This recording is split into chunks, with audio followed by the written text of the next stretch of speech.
Mikrokredit bank Chust May xizmatlari markazi tomonidan Chust tuman qayirma MFY'da 772-konturda makka shirin makka vakmak hosilni yetishtirish loyihasini may oyi monitoringi. Ushbu konturga 67 ta dehqon xo'jaligi a'zo bo'lib, hozirda mana makkalar unib chiqqan, haydalgan o'tlardan tozalanmoqda, sug'orish jarayoni ketyapti. Ushbu hosillarga tabiiy va mineral oziqlar bilan oziqlantiramiz hamda sug'orish jarayonini yakunlaymiz.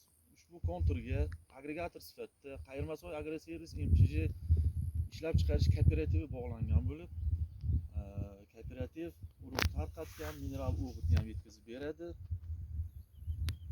Hozirda a'zolar bilan birgalikda mahsulot yetishtirish jarayonida harakat qilyapmiz.